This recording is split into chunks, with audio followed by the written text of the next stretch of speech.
Ladies, let's have a real conversation. You ever wondered why sometimes, no matter how beautiful, smart, or capable you are, a man just stops seeing your value? The truth is, it's not always about what you bring to the table. It's about what unknowingly takes away from your worth in his eyes.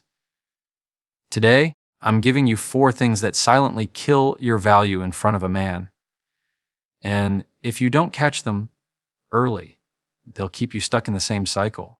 Let's get clear, let's get honest, and let's fix it. Let's talk about the first thing that kills your value in front of a man, and that's desperation energy. You might not even realize you're putting it out there, but trust me, men can smell it a mile away. It's not always the obvious kind either. I'm not just talking about the person who's constantly texting, double texting, calling, asking, "Where are we? What are we? Do you still like me?" No. Sometimes it's way more subtle. It's in the way you agree too quickly. It's in the way you rearrange your life the second he calls. It's in the way you ignore your own needs just to be available for his. What you might think is showing care or interest, he's perceiving it as you not valuing yourself enough. Here's the real kicker. The minute a man senses that you've placed him above you, that you need his attention to feel good about yourself, your value in his eyes starts to drop. Why? Because confidence, independence, self-assurance, these are the things that make people magnetic. We don't chase what's chasing us too hard. We chase what challenges us, what holds its own, what moves with confidence. So when your energy says, "Please pick me," you stop being a choice and you start being an option. That's the last thing you want to be in any relationship dynamic, an option. Think about it. Have you ever noticed how someone who's just living their life, focused on their growth, their work, passions, they always seem more attractive? That's because they're not moving from lack. They're not moving like they need someone to choose them to feel whole. Desperation energy doesn't always show up in big, loud ways. Sometimes it's you not speaking up when you're uncomfortable because you're scared to push him away. Sometimes it's pretending to be okay with things you're not okay with, like him texting inconsistently or canceling plans last minute. You tell yourself, if I bring it up, he might think I'm too needy. And so you stay quiet. But what you're actually doing is teaching him that your standards are negotiable. You're showing him that you'll tolerate crumbs just to stay in his presence. And when you do that, your value, your stock, it starts to plummet because he's not just hearing your words, he's watching your behavior. He's seeing how much of yourself you're willing to give away just to keep his attention. I get it. It's hard to walk away when you really like someone. It's hard to play it cool when you want more time, more connection, more certainty. But here's the truth. Every time you abandon yourself for the possibility of a relationship, you lose twice. You lose him because he sees you as dependent on his validation. And you lose yourself because now you're out of alignment with your own needs and values. A confident woman, she doesn't chase, she attracts. Not because she's playing a game, but because her life is full. Her energy says, "I'd love to have you here, but I don't need you here to feel whole." That's a power stance. That's the kind of energy that makes a man step up. He knows he's dealing with someone who chooses herself first. And if he wants to be part of that, he's got to come correct. Don't get me wrong. I'm not saying don't show interest. I'm not saying play hard to get for the sake of playing.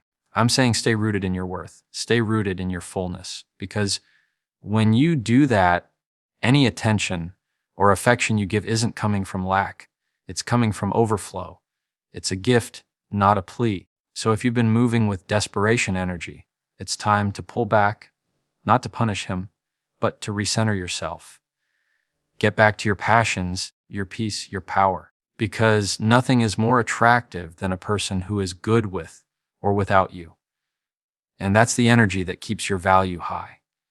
Let's keep going. The second thing that kills your value in front of a man is emotional volatility. And let me break this down, because a lot of people get this twisted. I'm not saying don't have feelings. I'm not saying you need to be cold, detached, or robotic. That's not real, and it's definitely not healthy. What I am saying is when your emotions are constantly all over the place, high 1 minute, low the next, happy now, angry later, it creates instability. And people, men included, don't feel safe around instability. You can be the most beautiful, intelligent, gifted woman in the room, but if every conversation feels like it's walking on eggshells, or if any small disagreement turns into a blow up or a guilt trip or a shutdown, that's draining. No one wants to live in emotional chaos, and that chaos slowly chips away at your value, not because your feelings aren't valid, but because the way they're expressed makes it hard for someone to trust the connection. Let's keep it real. Life is already heavy. Work, family, personal goals, the pressure of just being an adult.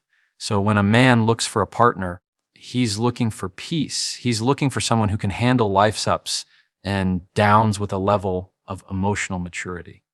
Not someone who's perfect, but someone who knows how to regulate herself, someone who doesn't make him pay for her bad day, or her insecurities, or her triggers. I get it. Some of us were never taught that. We think love is supposed to be fiery, dramatic, passionate at all times. But real connection thrives in steadiness, not in chaos. If every time you feel disappointed or let down, you react by throwing it in his face, shutting down, starting a fight, or testing him to see if he really cares, you're not building connection. You're pushing him away. It's not just about the big blow-ups either. Emotional volatility shows up in the little things. The silent treatments, the passive, aggressive comments, the games you play, instead of just speaking up about what's bothering you. That emotional back and forth sends a message that you don't have control over yourself. And if you don't have control over yourself, why would he feel comfortable opening himself up to you? People feel safest with those who have a handle on their emotions, not because they suppress them, but because they know how to process them without letting the storm take over the relationship. It's not about avoiding the hard conversations. It's about being able to say, hey, this bothered me. Let's talk about it.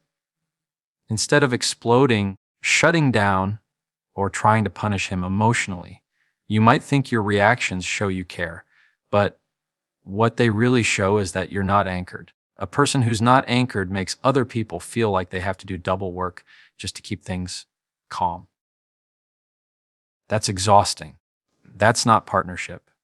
That's babysitting emotions, and that gets old fast. What keeps your value high is emotional consistency. A woman who knows how to handle herself, who knows how to express hurt without creating more hurt, who can set boundaries without tearing someone down. That's a woman who earns respect. That's a woman whose presence feels like peace, not a pending storm. And listen, this doesn't mean you never get upset or sad or disappointed. That's human. But it means you process that internally before you bring it forward. You self-reflect. You check in with yourself. Is this my trigger? Is this a me thing or a we thing? And then when you do bring it up, you do it from a place of clarity, not chaos. Because what a man values isn't just how pretty you are or how fun you can be when things are good. It's how emotionally safe he feels when things aren't perfect. It's whether he feels like he can be honest with you without it blowing up in his face. That's what separates surface level attraction from deep, lasting respect.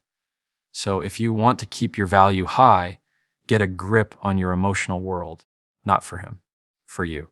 Because when you master yourself emotionally, you don't just become better in relationships.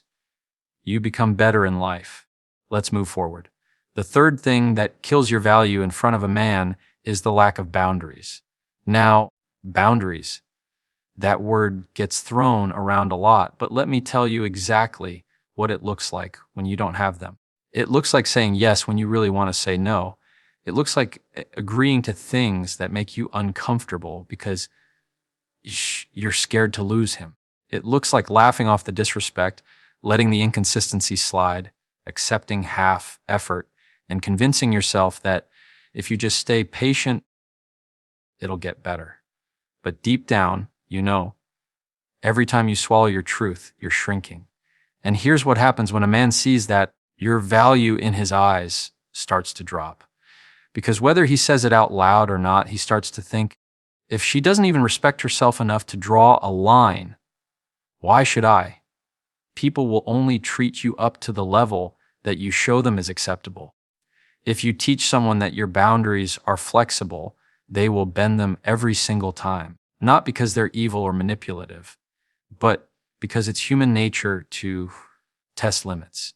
See, having boundaries isn't about being confrontational. It's not about having a long list of rules or being difficult. It's about having clarity on what you will and won't tolerate, and actually standing on that even when your feelings are involved. That's the part most people miss, because it's easy to set a boundary with someone you don't really care about.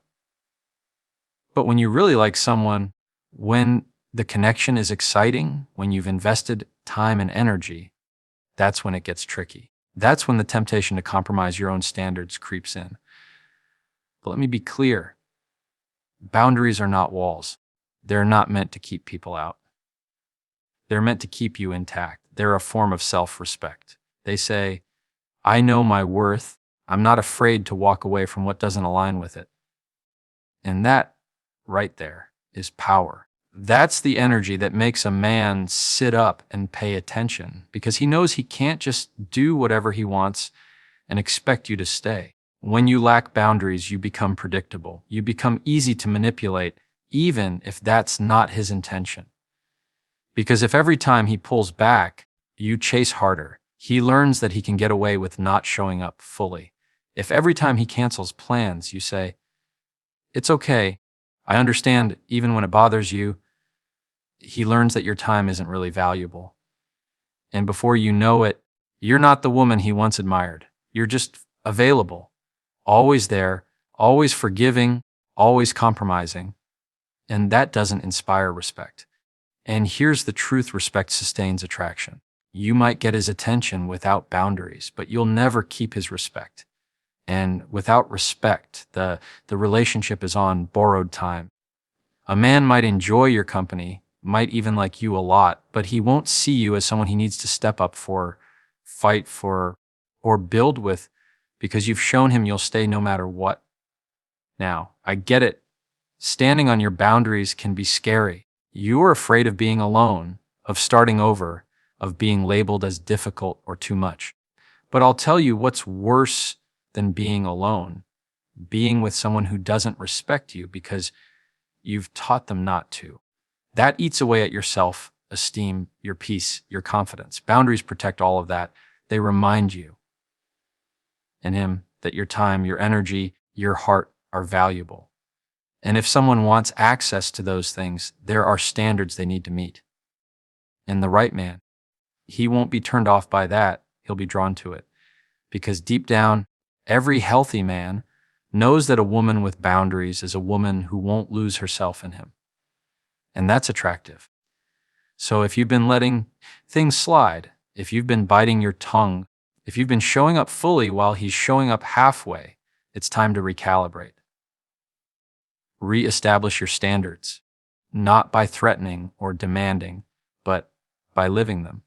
Because your boundaries don't need to be announced. They just need to be enforced. Let's keep going.